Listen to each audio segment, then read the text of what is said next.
이러니 탄핵당하는 게 당연합니다. 대통령 자리에 있었다는 게 믿기지 않을 정도의 수준을 스스로 증명하고 있습니다. 지지자들 앞에서 쇼를 하다가 결국 밑바닥 수준이 다 드러나기 시작했는데 내란당 국힘이 한술 더 떠서 난리를 치다가 이제 다 끝났습니다. 언제까지고 국민을 우롱하고 대한민국을 가지고 놀 수 있다고 생각한다면 큰 오산입니다. 이미 국민들의 분노는 한계를 넘어선 지 오래입니다. 오늘도 구독, 좋아요와 함께 정치사수 시작해보겠습니다.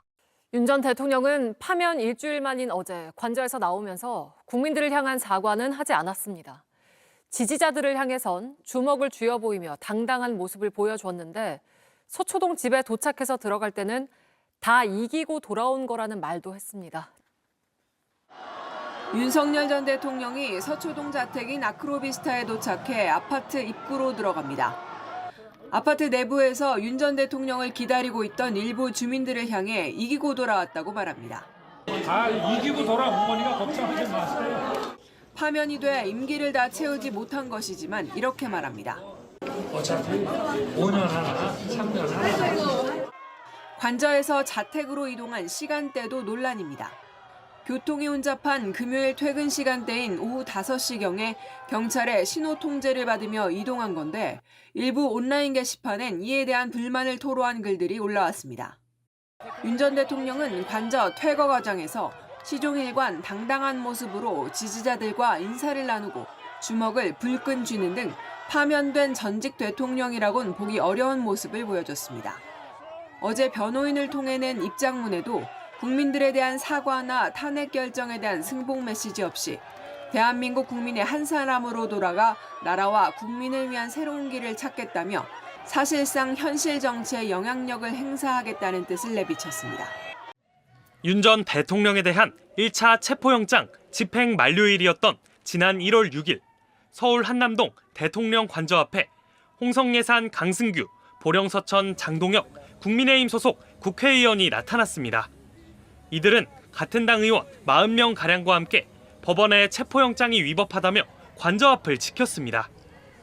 9일 뒤 윤 전 대통령이 체포된 날에는 국민의힘 소속 서산, 태안, 성일종 의원까지 가세했습니다. 체포영장을 집행하는데 앞에 가서 그것을 막는 행위가 도대체 국회의원이라는 사람들이 할 수 있는 일인가라는 게 온 국민의 공분을 샀었던 날이었잖아요. 지역 정당과 시민단체는 각각 강승규, 장동혁 의원, 성일종 의원을 내란 선동 등의 혐의로 경찰청 국가수사본부에 고발했습니다. 10월 4일 국회 회의 불참하고 헌법을 지키지 않고 법을 위반하고 방조한 죄를 우리가 이제 고발을 냈죠. 국가수사본부에서 사건을 넘겨받은 충남경찰청은 이들 의원 3명을 입건하고 수사에 나섰습니다. 하지만 경찰 수사가 진행 중인 상황에서도 탄핵 반대 집회 단상에 올라 가시돋친 혐오의 언어를 쏟아냈습니다. 내란죄가 빠진 탄핵 소추안이야말로 여러분 매수 없는 된장 아닙니까 여러분? 그런데도 헌법재판소는 내란몰이만 믿고 날뛰다가 황소 발에 밟혀 죽게 생긴 깨구락지가 됐습니다. 하지만 탄핵 심판 결과는 8대0 인용. 헌법재판소의 언어는 민심과 닿아 있었습니다. 고발인 조사를 마친 경찰은 피의자인 국민의힘 의원 3명에 대해 소환 조사를 벌일지 등을 검토하고 있는 것으로 확인됐습니다. 법조계에서는 윤 전 대통령의 내란죄가 먼저 성립돼야 관련자들의 내란 선동 등 혐의를 가려볼 수 있다는 의견이 나옵니다. 반면 윤 전 대통령이 계엄해제 방해 등으로 탄핵된 만큼 내란을 선동하고 방조한 세력에 대한 수사도 이미 요건을 갖췄다는 주장도 제기됩니다. 영장 집행 원천 무효라고 주장하면서 법원의 권능을 부정하는 언행, 이 부분은 내란 선동죄 적용 가능성을 배제하기 어렵다.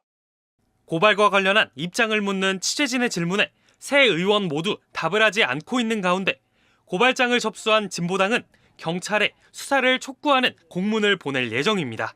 MBC 뉴스 김성국입니다. 탄핵 반대 집회에서 서천호 국민의힘 의원이 헌법재판소를 처부수자고 했습니다. 공수처 선관위 헌법재판소 불법과 파행을 제기하고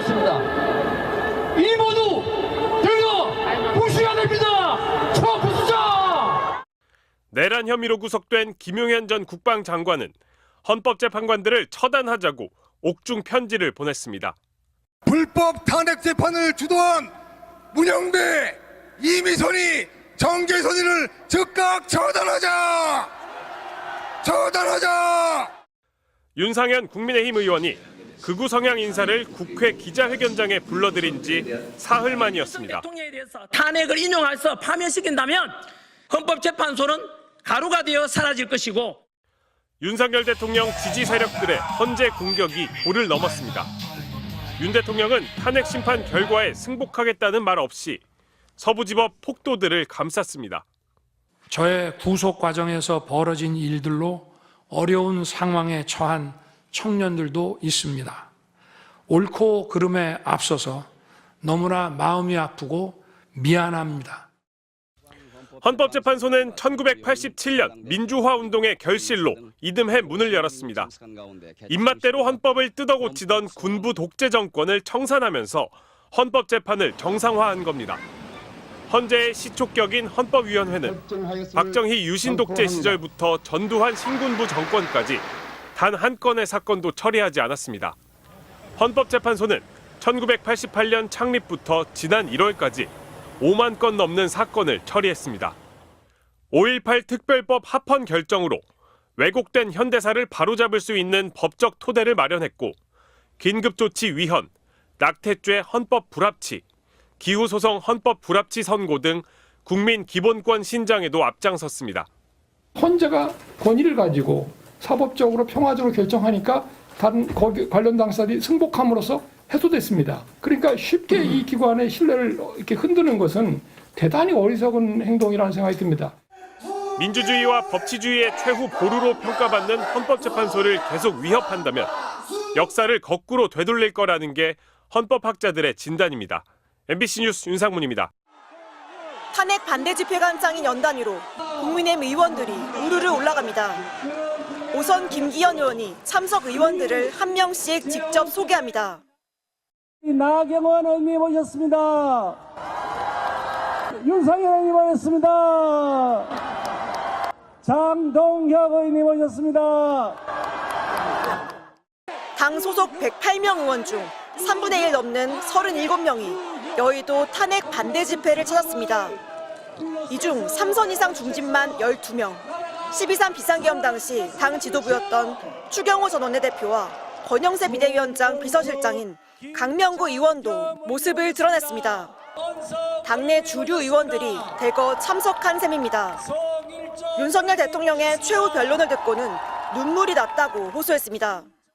나라 살리기 위해서 내가 고통스럽더라도 가시밭길이더라도 이 길 가겠다라고 결단했던 그 지도자의 모습을 봤습니다, 여러분. 전광훈 목사가 주도한 광화문 집회에도 국민의힘 의원 10여 명이 참석했는데 여기서 발언 수위는 한층 더 과격해졌습니다. 비상계엄이 계몽령이라는 극우 유튜버와 윤 대통령 측 궤변이 그대로 반복됐습니다. 네, 애국 시민 여러분, 계몽되셨습니까?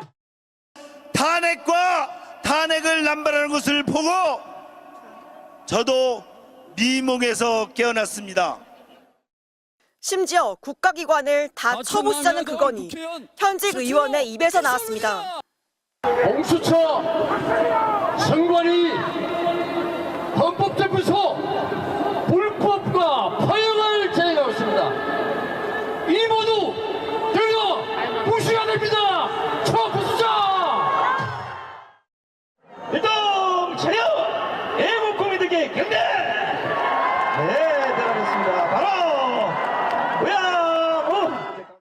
집회 참석은 개별 의원 판단이라고 물러선 당 지도부는 오히려 탄핵 찬성 집회가 헌재의 독립성을 침해하는 거라고 화살을 돌렸습니다.